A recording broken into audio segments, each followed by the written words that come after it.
Sign it now, or lose everything. The pen hovered above the paper, the weight of a $250 million deal pressing down like a trap. Cameras flashed. Smiles masked deceit. But only one person in the room saw the truth.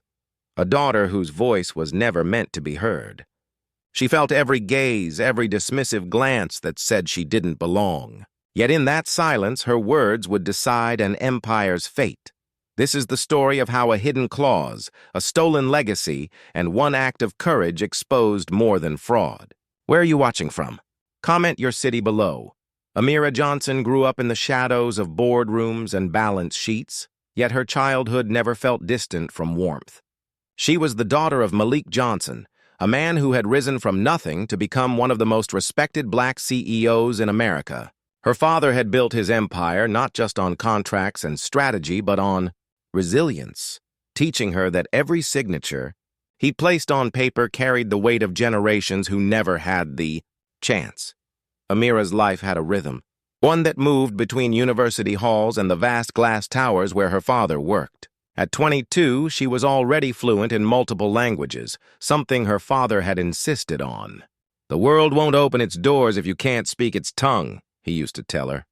Arabic was her strongest, picked up from years of travel across the Middle East with her father, who often negotiated deals in a region where trust was fragile, and words mattered more than contracts. Her days were filled with the kind of normalcy only someone raised between privilege and responsibility could understand.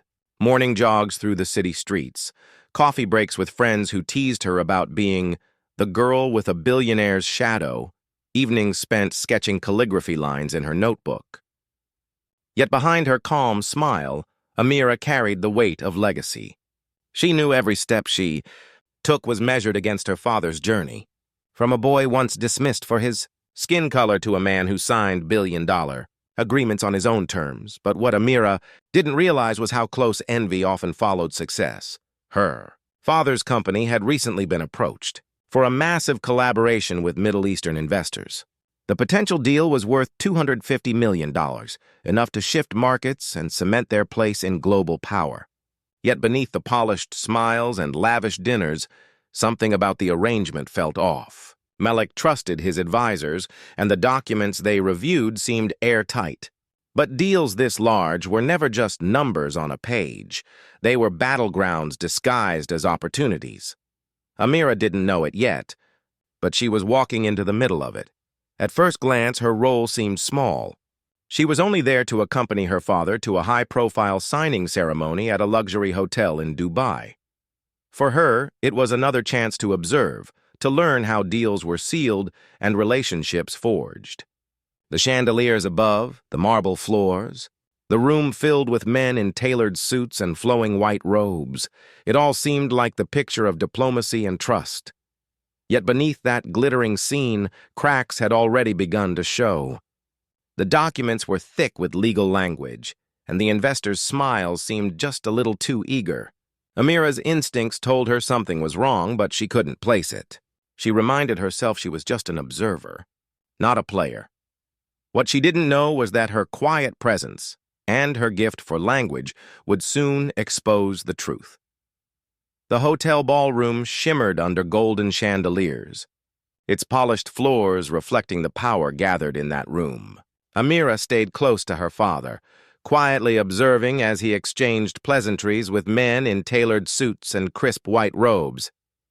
Waiters floated by with trays of crystal glasses, the air perfumed with wealth. On the surface, it was a celebration of partnership, but beneath it, something restless stirred. Amira noticed the way one of the foreign investors glanced at her father, not with respect, but with the faint sneer of superiority. It was the kind of look Malik had endured his entire career, the silent reminder that no matter how much money he controlled, his skin still told a story to those unwilling to see past it. She recognized that look. It was the same one her father once described from boardrooms where people questioned his presence before acknowledging his brilliance. The signing documents sat at the center of the mahogany table. Contracts stacked high, pens poised for signatures, legal advisors buzzing in hushed voices. Amira leaned in, scanning the ornate pages. She wasn't a lawyer, but her father had taught her to look for the small things, the phrasing, the hidden clauses, the fine print that could change everything. Her eyes caught a paragraph buried deep inside, written in Arabic. Odd, she thought. Most of the document was in English. Why slip in a section in another language? She looked around. None of the American advisors seemed to notice, flipping past it like it was decoration. The investors, however, shared a subtle glance, a glance that froze her blood. Her pulse quickened. She read carefully. The Arabic clause was a trap crafted with precision. If her father signed, the agreement would quietly transfer ownership of core company assets to a shell corporation registered under the investor's control. It wasn't a $250 million partnership. It was a theft disguised in ink. She wanted to speak, but the weight of the room pressed down on her. She was young, a guest in the ceremony. Would anyone even listen? Her father's advisors had already assured him the documents were airtight. If she spoke now, she risked embarrassing him in front of powerful men who already questioned his legitimacy. The last thing she wanted was to play into their quiet prejudice, that the black CEO had brought his daughter to the table as decoration, not substance, but silence was dangerous. As Malik prepared to take the pen, the investors leaned in, their smiles sharp and expectant. The room buzzed with anticipation. Cameras were ready, press eager to broadcast the historic deal. Amira's chest tightened. She could almost hear her father's voice. The world won't open its doors if you can't speak its tongue. She cleared her throat softly, but no one noticed. Her heart hammered. Should she stay quiet? Should she wait until after the signing? But by then, it would be too late. Then it happened. One of the investors, a tall man in a flowing robe, looked directly at Malik and spoke in Arabic, his tone smooth but condescending. It was a message hidden in plain sight, a confirmation of the trap. The words cut through Amira like ice. She couldn't let this happen, Baba, she whispered, her voice trembling. Her father paused, pen hovering above the contract.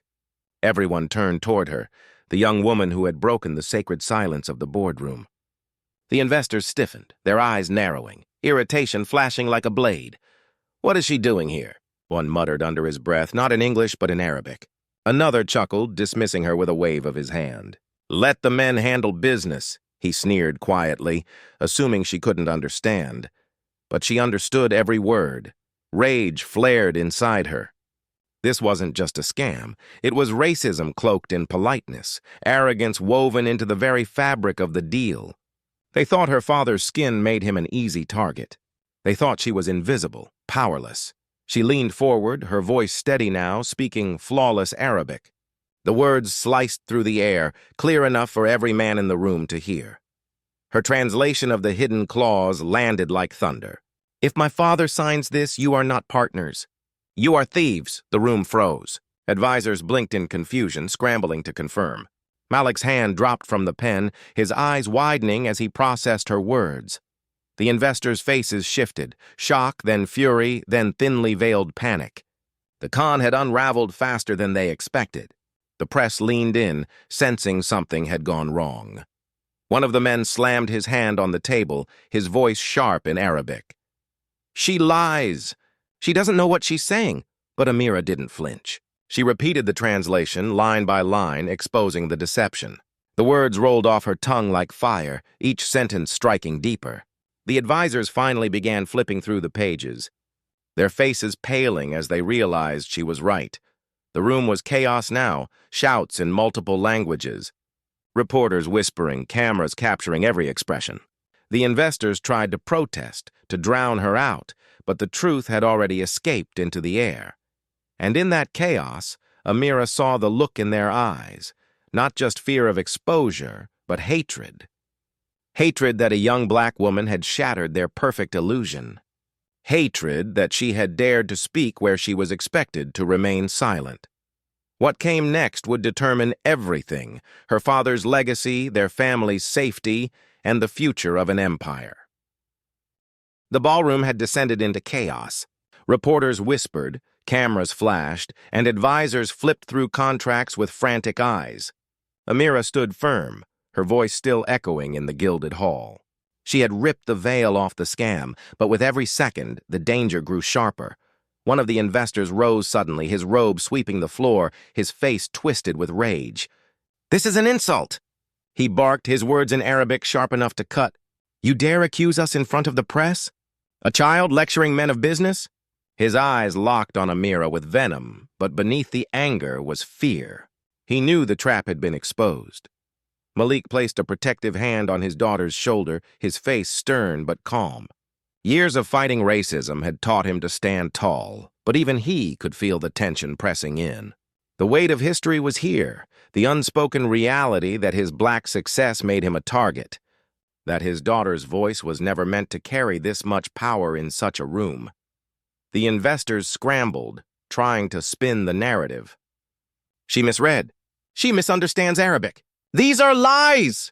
But the advisors were already shaking their heads, confirming Amira's translation. The evidence was undeniable, and that was when the blow came. Not from words, but from silence.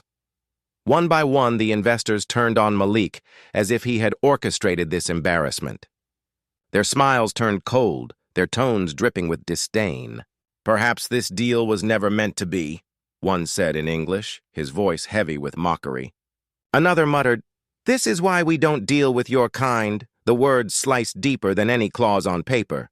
It wasn't just a scam anymore. It was naked racism laid bare in front of the world. Amira's breath caught. For a moment, fear clawed at her chest. What if their power was enough to bury the truth? What if this moment, instead of saving her father's legacy, destroyed it? But then she saw the cameras, the flashing lights, the microphones catching every word, the reporters scribbling furiously. This wasn't a private insult, it was a public revelation. And the world was watching. Amira lifted her chin, her voice steady and defiant. "You thought you could steal from my father because of his skin. You thought we wouldn't understand your language. But today, the world will see who you truly are." The room went still. The investors' faces drained of color. Malik stood taller, pride and relief in his eyes. And in that charged silence, something shifted, not just for them, but for every person who would hear this story. This was no longer just about a contract. It was about justice, and the next move would change everything. Dear audience, where are you watching from? Drop your city name in the comments. The ballroom never returned to calm that day. The investors who once strutted with confidence were suddenly cornered by the weight of exposure. Cameras had caught every word, every denial, every slur. What was meant to be a celebration of wealth and power had turned into a courtroom of public opinion. And Amira had been the one to light the flame. Malik didn't sign the contract. Instead, his advisors released a statement to the press that same night, confirming the attempted fraud. The story spread like wildfire. Headlines across continents carried it as proof that even billion-dollar boardrooms weren't free from prejudice. It wasn't just a scam that had been stopped. It was the audacity of racism, the arrogance of believing a black CEO could be tricked and humiliated without consequence. For Amira, the moment was both terrifying and liberating. She had stepped into a space where she wasn't meant to speak, where her presence was expected to be silent and symbolic. Yet her voice had not only protected her father's empire, but also unveiled a truth the world needed to see. Courage had spoken where silence was expected. In the days that followed, some tried to dismiss the scandal, to bury the story under excuses. But the images, the videos, and Amira's unwavering testimony were undeniable. It wasn't just about a hidden clause, it was about centuries of being underestimated, disrespected, and dismissed. Her father's story was proof of resilience. Hers became proof of defiance. And yet, beneath the triumph was the sobering reality. This was not an isolated moment. For every scam exposed, countless others succeed in silence. For every racist insult caught on camera, countless more are whispered behind closed doors. What Amira and Malik faced was not just personal, it was universal. That is the impact of racism. It hides in contracts, in boardrooms, in glances that dismiss, in words that cut deep. And it thrives when silence wins. But that day, silence lost. As viewers, we are left with the question, How many more times must stories like these unfold before the world truly changes? How many more legacies will be threatened? How many voices dismissed before equality is more than just a word on paper? This was Amira's stand. But tomorrow, it could be anyone's. Thanks for watching. Don't forget to subscribe for more powerful real-life stories. And share this video to remind the world, silence allows injustice, but courage breaks it.